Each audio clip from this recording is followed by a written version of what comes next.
Pozdrav svima, ja sam Mario Medan, tehničar u odbojkaškom klubu Mladost Ribola Kaštela.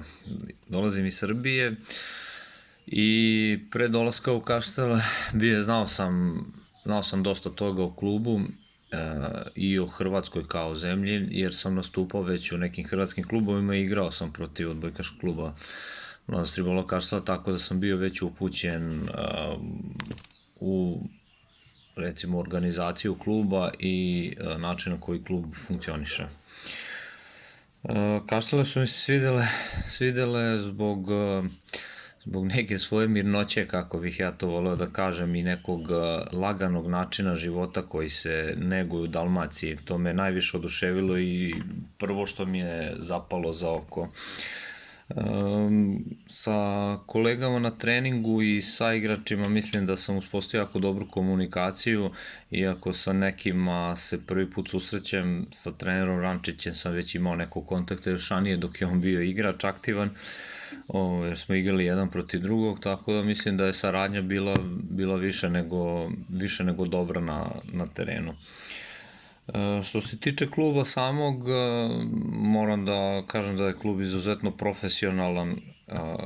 Moram da pohvalim trenera Rančića na njegovom angažovanju i angažmanu u klubu i organizacijom treninga koji su stvarno bili na jednom nivou, koji nam je omogućio da igramo dobro tokom cele sezone i da održavamo optimalnu formu koja nam je bila potrebna kako za Mevzu, Challenge Cup, tako i za hrvatsko prvenstvo.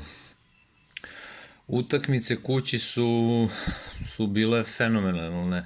Stvarno moram da pohvalim publiku, domaću publiku koja nas je bodrila na svakoj utakmici kod kuće. Takvu atmosferu stvarno treba doživeti i žao mi je samo što nismo uspeli da odemo dalje u domaćem prvenstvu zbog nažalost situacije, pa da doživim stvarno prave čari punih tribina u recimo nekim finalnim utakmicama. Putovanja u Milano i Estoniju su za mene bila malo naporna, ali izuzetno zadovoljavajuće u smislu da smo nastupali protiv stvarno dobrih klubova naročito Milana iz Italije, o kojoj ne moramo ništa da govorimo, svaka reč je suvišna kad se spomene italijanska odbojka, tako da bile su dugačka putovanja, ali stvarno nije palo teško s obzirom da svi znamo kakva nas utakmica i kakve su nas utakmice očekivale. Najveći rival u Hrvatskoj pa definitivno je Mladost iz Zagreba, s njima smo se susreli 2 puta u Mevzi, jednom smo pobedili mi, jednom su oni i mislim da bi u nekim budućim susretima bilo neizvesno, ali stvarno da bi bilo utakmice uživanje za igranje i za gledanje. Po odbojku sam zavoleo bukvalno posle drugog treninga. To se ne mogu ni sam da objasnim, samo sećam se tog osjećaja da je ostalo i od drugog treninga kao dete, kao klinac sam znao da želim da se bavim time i da me to stvarno zanima i da želim da znam sve o tome, koliko god je moguće da naučim da savladam sve elemente i najiskrenije bih preporučio svoj mladoj deci da se oprobaju sportu, jer je stvarno jedan izuzetan sport koji razvija kako mentalno, tako i fizički u jako dobrom smeru i daje dobre karakteristike mladim osobama.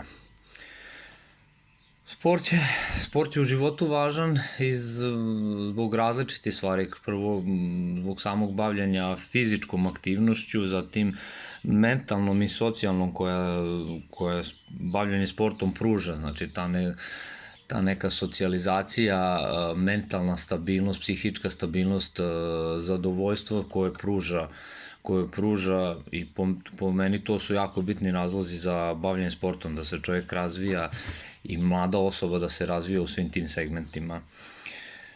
Situacija oko koronavirusa je dosta nezgodna i pogodila je sve sfere života, sve zemlje, sve aspekte i jednostavno moramo svi da istrajemo u toj borbi da porazimo taj virus i da se što pre vratimo svim normalnim aktivnostima, životu, sportu takođe. Tako da bi poručio i svim sugrađanima i svim građanima i navijačima našeg kluba da izdrže i istraju, da probaju tu neku socijalnu distancu koliko god ona bila teška da je sprovedu, da bi što pre mogli svi zajedno da uđemo u nove pobede i da se radujemo na nekim novim utakmicama, novim pobedama, novim izazovima. Hvala vam. Oggi un castello